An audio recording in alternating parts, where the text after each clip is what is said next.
Good morning everyone, তোমরা সবাই কেমন আছো? আমি কিন্তু ভালো আছি। এখন বাজে ভোর 5:30।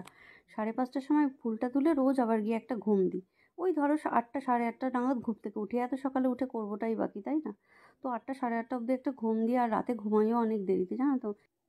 তার জন্য একটু দেরি করে উঠি আর কি। এই একে একে ফুলগুলো তুলে নেবো, আর এই সময়টা না আমার কোনো অ্যালার্মের প্রয়োজন হয় না।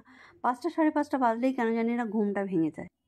বেলার দিকে ঘুমটা না ভাঙতে চাইলেও এই সময় ঘুমটা কিন্তু এমনিতেই ভেঙে যায়। আমি তাই নিজেই ভাবি যে এত রাতে ঘুমিয়েও আমার সকালবেলা এই টাইমটা কী করে ঘুমটা ভেঙে যায়। আসলে রোজ উঠি তো, উঠতে উঠতে অভ্যাস হয়ে গেছে। আর এই যে ক্যামেরা নিয়ে যে ভিডিও করে করে ফুল তুলছি না, খুব অসুবিধা হচ্ছে জানো তো ক্যামেরায়। তো তোমাদের সঙ্গে একটু শেয়ার করবো বলেই আর কি এরকমভাবে তুলছি।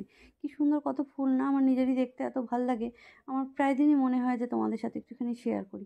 ওই জন্যই আর কি ফুলটা এভাবেই তুলি আর কি, ক্যামেরা করে তুলছি। এই দেখো, দুটো একটা শিউলি ফুলও হচ্ছে এই নতুন গাছটায়। বেশ ভালো লাগে ফুলগুলো যখন হয় গাছে, নতুন ফোটে। আর এই যে সাদা ফুল গাছটা না গত বছরই লাগিয়েছিলাম, বেশ সুন্দর বেঁচে গেছে। দুটো সাদা ফুল গাছ লাগিয়েছি, ডাল পুঁতে দিয়েছিলাম, বেঁচে গেছে। এই দেখো, তারপরে ঘুম থেকে উঠে আমার স্নান করে সমস্ত কাজকর্ম করে পুজোটাও হয়ে গেছে কিন্তু। বাচ্চাদের জন্য দুধটা বসিয়েছি, পুরো দুধের প্যাকেটটাই কেটে গেল, ছানা হয়ে গেল। তা আরেকটা প্যাকেট আছে কিন্তু আর জাল দিলাম না। ইচ্ছা করেই একটু জল বিস্কুট খাইয়ে দিচ্ছি, কেন টুকটুক না কালকে রাতে বমি করেছিল, ওটা মনে পড়লো। তাই ভাবলাম হয়তো ভগবান ইচ্ছা করেই এটা চাইছিল। আর এদিকে বিস্কুট ভরছি কৌটোতে, আর ইনি এই যে মশাই তাকিয়ে আছে দূর থেকে, জানে এখন আমাদেরকে বিস্কুট দেবে, সেই অপেক্ষায় বসে আছে। এদেরকে বিস্কুট দিতে গেলে আমার অনেকটা সময় লাগে, যে চারটে চারটে বিস্কুট দিয়ে দেবো আর ওরা খেয়ে নেবে এরকমটা নয় ব্যাপারটা। একটা বাচ্চা এত দুষ্টু, আরেকটা বাচ্চাকে কিছুই খেতে দেয় না। ওই জন্য একটাকে সামনে বসিয়ে নিয়ে আর একটাকে দূরে একটুখানি চুড়ে চুড়ে দিতে হয়। ঠিক এইভাবে, এই দেখো সিঁড়িতে একজনকে দিচ্ছি, একে আবার সামনে বসিয়ে দিচ্ছি, আরেকজনকে দূরে চুড়ে চুড়ে দিচ্ছি। এইভাবে দুজনকে চারটে চারটে 8টা বিস্কুট সময় নিয়ে বসে খাওয়াতে হয়। ঘরের বাচ্চাদের পিছনেও সময়, এদের পিছনেও সময়। তা না হলে ওই একসাথে দিয়ে দিলে একাই খেয়ে নেবে, আরেকজন আর কিছুই ভাগে পাবে না। তো এইভাবেই রোজ কিন্তু এদেরকে কি কষ্ট হয় না মুখের দিকে তাকালে, কি মায়াবী দেখতে। এদেরকে দেখলে মনে হয় কি আরও একটু কিছু যদি এদের জন্য করতে পারতাম, কিন্তু উপায় তো নেই, কী করবো, যতটুকু পারি তবুও করি। ভাবি যে সারাদিনে অন্তত একবেলা যদি একটু পেট ভরে খেতে পায়, আমিও দিই, আমার ভাড়াটেও কিন্তু দেয়। মোটামুটি খেতে এরা পায়, খাওয়ার খুব একটা অসুবিধা নেই। কিন্তু এই বাচ্চাটা একটু দুর্বল টাইপের, মারামারি করে অত খেতে টেতে পারে না সবার কাছে। কিন্তু আরেকটা বাচ্চা বেশ ভালো, তো ওকেও দিই একেও দিই, দুজনকেই দিই। আর এদের মাকেও দিই, কিন্তু মাকে যে দিই না তা নয়, মাকে আবার আলাদাভাবে দিতে হয়। মা আবার ভীষণ ভালো, মা তো মাই হয় না। বাচ্চারা যখন খায় মা সামনে থেকে কিচ্ছু তুলে খাবে না, দিলেও খাবে না, নিজের খাবারটা ছেড়ে চলে যায় বাচ্চারা যাতে খায়। সেই জন্য ওই জন্য ওর মাকে আবার আলাদাভাবে দিই। তিনজনকেই এভাবে মেনটেন করে খেতে দিতে হয়। ব্যাস এইভাবেই চলে প্রত্যেক দিনের কাজকর্ম আমার। তারপরেই নিজের জন্য 1 কাপ চা করে নিয়ে বসেছি, ওদের দুধ নিয়ে।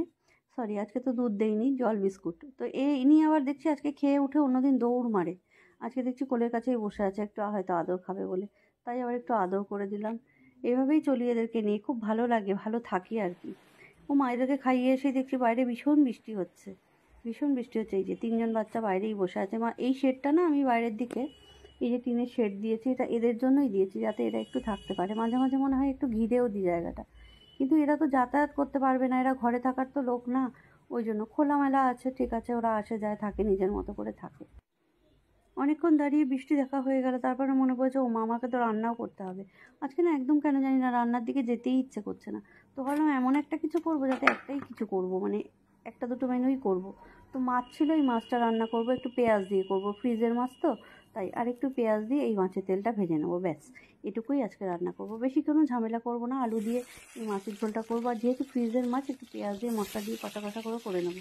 প্রথম দিন যখন মাছটা আনি তখন একটু পাতলা করে খাই, আর যখন ফ্রিজে 2-3 দিন হয়ে যায় তখন একটু পেঁয়াজ দিয়ে বেশি মশলা দিয়েই রান্না করে খাই। ওটাই বেশি ভালো লাগে, পাতলা করলে তখন আর খুব একটা খেতে ইচ্ছে করে না।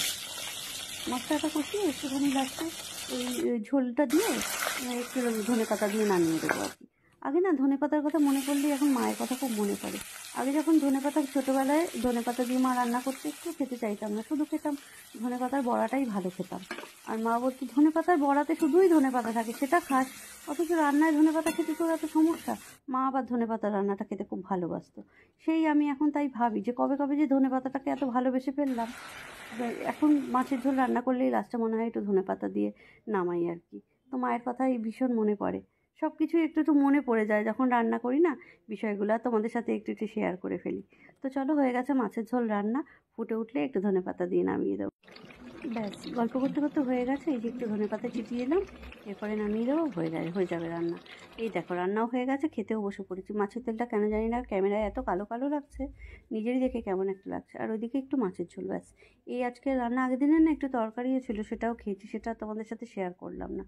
তো এদিকে দিয়ে ভাত মেখে নিচ্ছি বাইরের বাচ্চাদের জন্য। বাবা এরপরে মারামারি দেখো, এদেরকেই খেতে দেওয়া যে আমার কত ঝামেলা, কত কাজ, মানে তোমাদেরকে আমি বলে বোঝাতে পারবো না। কেননা গায়ের মধ্যে ঝাপাঝাপি করে, ওই জন্য ক্যামেরাটা আমি ঠিকমতো প্রত্যেকদিন করতেও পারি। অনেক কষ্ট করে আজকে একটু ক্যামেরা করে তোমাদের সাথে শেয়ার করলাম। তো ভিডিওটা ভালো লাগলে লাইক কমেন্ট করো, আর ভিডিওটা কে কোথা থেকে দেখছো অবশ্যই কমেন্ট করে জানিও। আমার কিন্তু এখন তোমাদের কমেন্ট পড়তে ভীষণ ভালো লাগে, আমি অপেক্ষায় থাকি তোমরা কে কখন আমাকে কমেন্ট করবে। আমি মাঝে মাঝেই এসে দেখি কে কখন কমেন্ট করলো। তো চলো আজকের মতো টাটা বাই বাই। ভিডিওটা ভালো লাগলে লাইক করে দিও, কমেন্ট করো, আর আমাকে আমার পাশে থেকো, এভাবে ভালোবাসা দিতে থাকো। টাটা।